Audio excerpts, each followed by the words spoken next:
Okay, when the Supreme Court ruling comes out tomorrow or next week sometime about whether or not subpoenas can be used to obtain the president's tax returns and finances, that's when you're going to want to start reading from page 185 of Mary Trump's new book. I'll give you a head start. Quote, a couple of months after my aunt's April 2017 birthday party at the White House, I was in my living room lacing up my sneakers when the front doorbell rang. I don't know why I answered it. I almost never did. 75% of the time it was a Jehovah's Witness or Mormon missionaries. The rest of the time it was somebody wanting me to sign a petition. But I opened the door. And when I opened the door, the only thing that registered was that the woman standing there with her shock of curly blonde hair and her dark-rimmed glasses was someone I didn't know. Her khakis, button-down shirt, and messenger bag placed her out of place in Rockville Center. Hi, my name is Suzanne Craig. I'm a reporter for the New York Times. Journalists had stopped contacting me a long time before. With the exception of David Korn of Mother Jones and somebody from Frontline, the only other person to leave a message before the election had been from Inside Edition. Nothing I had to say about my uncle would have mattered before November 2016. Why would anybody want to hear from me now?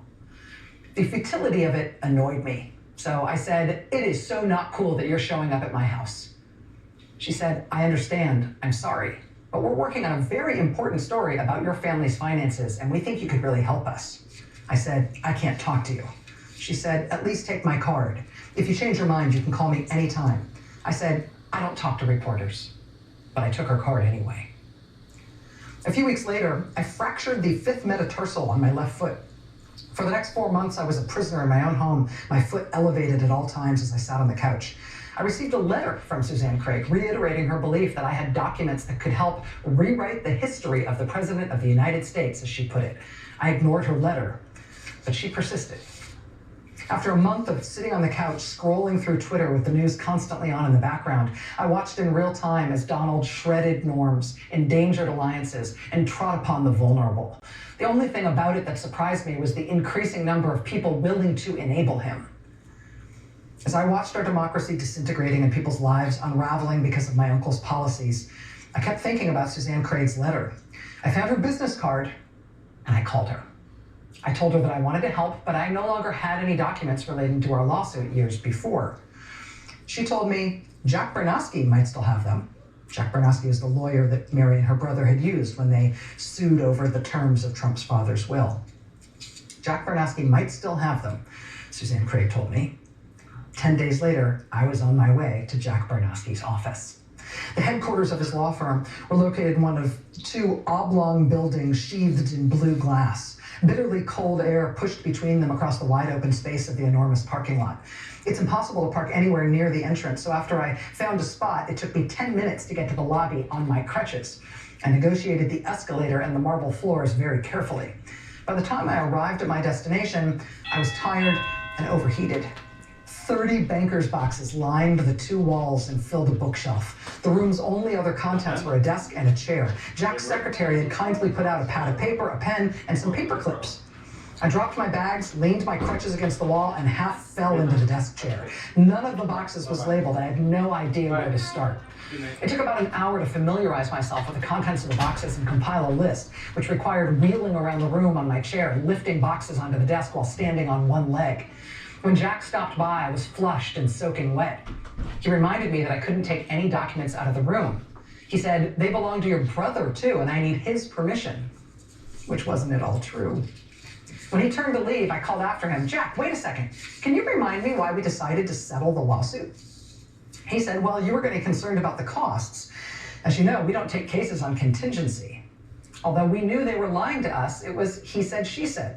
Besides, your grandfather's estate was only worth $30 million. It was almost word for word what he had told me when I had last seen him almost 20 years earlier during the lawsuit over Trump's father's will.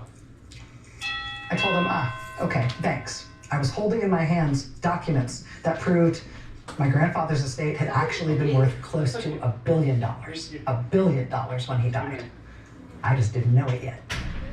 After I was sure Jack had gone, I grabbed copies of my grandfather's wills, floppy disks with all the depositions from the lawsuit, and some of my grandfather's bank records, all of which I was legally entitled to as part of the lawsuit. I stuffed them into my bags. Sue came to my house the next day to pick up the documents, and she dropped off a burner phone so we could communicate more securely going forward. We weren't taking any chances. On my third trip to the law firm, I methodically went through every box and discovered that there were 2 copies of everything. I mentioned the fact to Jack's secretary and suggested that it obviated the need to get my brother's permission, which was a relief since I didn't want to involve him. I would leave a full set of documents for him in the unlikely event he ever wanted one. I was just beginning to look for the list of material the Times wanted when I got the message from Jack. I could take whatever I wanted as long as I left another copy. I hadn't been prepared for that. In fact, I had plans to meet Suzanne Craig and her colleagues, Russ Buettner and David Barstow, the other 2 journalists working on the story. I had plans to meet them at my house at 1 o'clock with whatever I'd managed to smuggle out. I texted Sue with the news that I'd be late. At 3 o'clock, not 1 o'clock, I drove to the loading dock beneath the building and 19 boxes were loaded into the back of the truck I had borrowed. I was driving a borrowed truck because I couldn't work the clutch in my own car. Remember, she had a broken foot. It was just beginning to get dark when I pulled into my own driveway. The 3 reporters were waiting for me in David's SUV, which sported a pair of reindeer antlers and a huge red nose wired to the grill. When I showed them the boxes, there were hugs all around. It was the happiest I'd felt in months. When Sue, Russ, and David left, I was exhausted and relieved. It had been a head-spinning few weeks. I hadn't fully grasped how much of a risk I was taking. If anybody in my family found out what I was doing, there'd be repercussions. I knew how vindictive they were, but there was no way to gauge how serious the consequences might be. Anything would pale in comparison to what they'd already done. I finally felt as though I might be able to make a difference, after all. While they were working on the article, the Times reporters invited me to join them for a tour of my grandfather's properties. On the morning of January 10th, 2018, they picked me up in David's SUV, still adorned with its antlers and its red nose, at the Jamaica train station. We started at the Highlander, the building where I'd grown up. Over the course of the day, we traversed snowdrifts and patches of ice in an effort to visit as much of the Trump real estate empire as possible. After 9 hours, we still hadn't managed to see all of it. I'd traded in my crutches for a cane by then, but I was still exhausted mentally and physically when I got home. I tried to make sense of what I'd seen. I'd always known that my grandfather owned buildings, but I'd had no idea just how many. More disturbingly, my own father had apparently owned 20% of some of these buildings I had never heard of before.